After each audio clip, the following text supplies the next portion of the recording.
అది నేను కూడా విన్నాను. ఇది ఆశ్చర్యకరంగా ఉంది. ఎందుకంటే పవన్ కళ్యాణ్ గారు ఆయన నాట్ జస్ట్ పంచాయతీరాజ్ మినిస్టర్. నేను చూశాను అది. నేను పంచాయతీరాజ్ మినిస్టర్ అని. మీరు పంచాయతీరాజ్ మినిస్టర్ ఒకటే కాదు కదా. మీరేమన్నారు దాంట్లో? నేను పంచాయతీరాజ్ మినిస్టరు, నేను పర్యావరణానికి మినిస్టరు, నేను అరణ్యానికి మినిస్టరు, సైన్స్ అండ్ టెక్నాలజీకి మినిస్టర్ అని. అదే కాదు, మీరు ఉప ముఖ్యమంత్రి కూడా. ఉప ముఖ్యమంత్రే కాకుండా ఈరోజు కూటమి ప్రభుత్వము ఏర్పాటయ్యేదానికి ఒక ముఖ్య కారకులు కూడా. సో మీరు సింపుల్గా నేను ఓన్లీ పంచాయతీరాజ్ మినిస్టర్ అంటే మిమ్మల్ని మీరు తక్కువ చేసుకున్న వాళ్ళు అవుతారు. ఈ పరిస్థితుల్లో, ఈ నేపథ్యంలో మీరు ఎవరిని ప్రశ్నిస్తున్నారు? ప్రభుత్వాన్ని ప్రశ్నిస్తున్నారు. హోంశాఖ మంత్రిని ప్రశ్నిస్తున్నారు. హోంశాఖ కూడా ఎట్లుంది? హోం వచ్చేసి అనిత గారి దగ్గర ఉంది, లా అండ్ ఆర్డర్ వచ్చేసి ముఖ్యమంత్రి గారి దగ్గర ఉంది.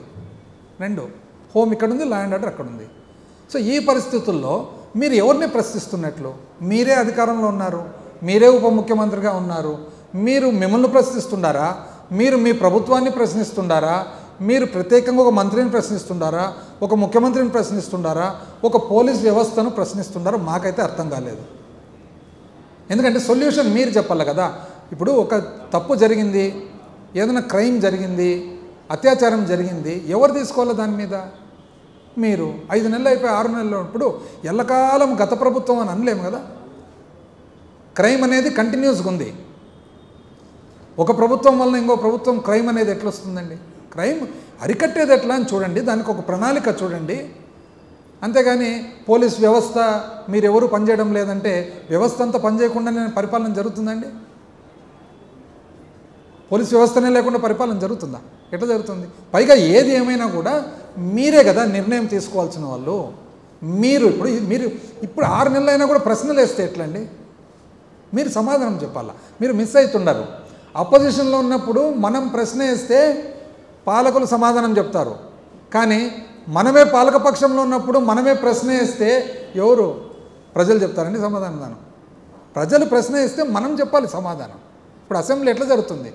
అసెంబ్లీలో ఇర్రెస్పెక్టివ్ ఆఫ్ పొలిటికల్ పార్టీ ఒక ఎమ్మెల్యే ప్రశ్న వేస్తే మంత్రి సమాధానం చెప్తాడు. ఎందుకంటే ఆ బాధ్యత క్యాబినెట్ది కాబట్టి. సొంత పార్టీ ఎమ్మెల్యే ప్రశ్న వేసినా కూడా సమాధానం చెప్పాల్సిన బాధ్యత. అంటే మినిస్టర్ ప్రశ్న వేయడు కదా. మినిస్టర్ వేస్తాడండి ఎమ్మెల్యే ప్రశ్న ఎక్కడన్నా? ఎమ్మెల్యే ప్రశ్న వేస్తాడు, మినిస్టర్ చెప్తాడు. ఎందుకు? That is the legislature, that is the executive. Legislature ఎవరు? They represent the public. ప్రజల తరఫున లెజిస్లేచర్. సో ప్రజల వాయిస్, ప్రజల గొంతు ఏదైతే ఉందో అది ఎమ్మెల్యే మాట్లాడతాడు. ఎమ్మెల్యే ఏం చేస్తాడు? దానికి సమాధానం మంత్రి చెప్తాడు. ఇక్కడ మీరు రివర్స్లో చెప్తున్నారు.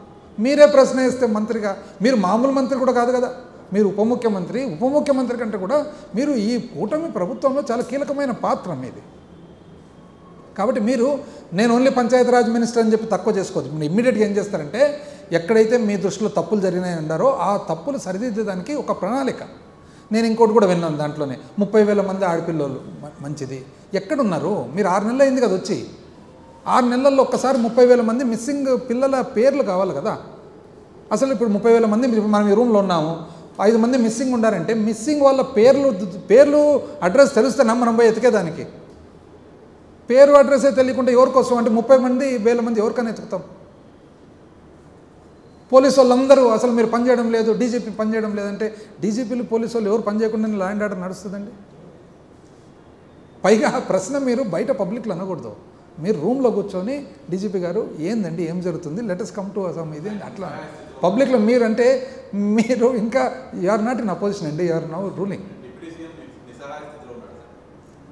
అంటే ఒకటి అంటే పాలకపక్షము, ప్రతిపక్షము, ప్రజలు అనేది ఆ ఓరియంటేషన్ అవసరం కొద్దిగా.